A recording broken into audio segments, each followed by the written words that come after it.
Cultivons notre bien-être et partageons-le par le dispositif UDIS du Collège Saint-Joseph à Bastia.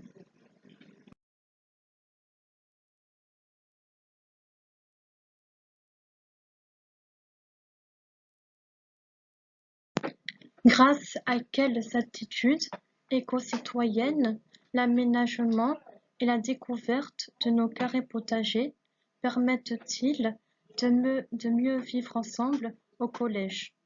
Nous faisons des actions pour que notre potager devienne un lieu de transmission de savoir, de savoir-faire et de savoir-être.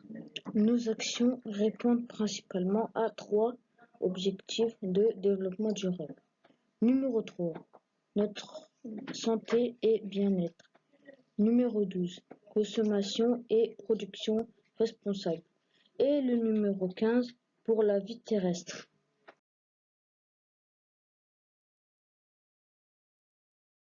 Après avoir bien préparé et paillé nos carrés, nous voulions recevoir des classes.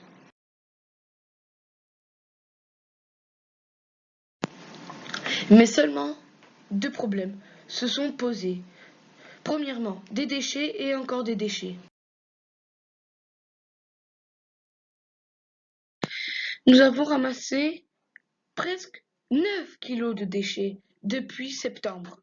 Deuxièmement, rien n'est encore emménagé pour bien recevoir un groupe d'élèves. Nous avons alors mis en place une intéresse éducative avec des actions pour résoudre ces problèmes. Nous avons élu 2 délégués et fait l'état des lieux.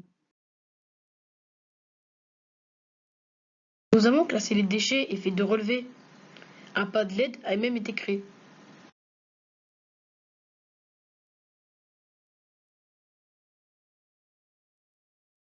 Nous avons élaboré une politique de sensibilisation pour que les déchets de la cour ne finissent plus dans notre potager. Nous avons créé nous-mêmes un diaporama et nous l'avons présenté dans 9 classes du collège.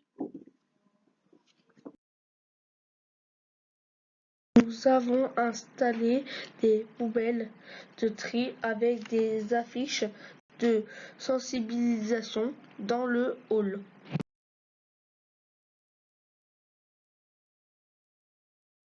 Ensuite, nous avons commencé à aménager le lieu avec la récupération et l'assemblage des palettes.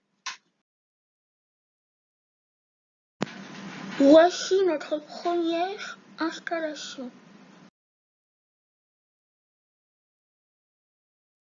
Notre projet pour la fin d'année, c'est de faire venir des classes et de créer des ateliers de découverte. Nos projets pour l'année prochaine. Créer à partir de supports numériques des quiz avec QR code. Les traduire en différentes langues. Continuer de recevoir des classes et les sensibiliser à notre environnement en répondant à nos quiz et à travers différents ateliers.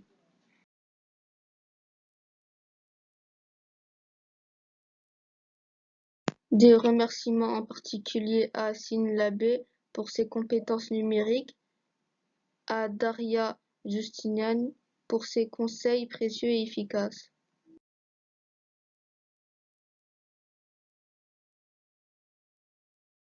Zoé Lejeune pour sa gentillesse, François-Xavier Montecaccini pour son dynamisme et ses connaissances, et à tous les autres intervenants que nous aurons d'ici la fin de l'année scolaire.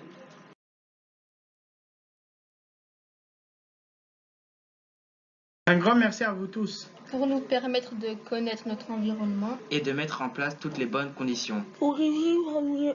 D'ailleurs, comme le disait Pierre Rabhi, pour que les arbres et les plantes s'épanouissent, pour que les animaux qui s'en nourrissent prospèrent, pour que les hommes y vivent, il faut que la terre soit honorée.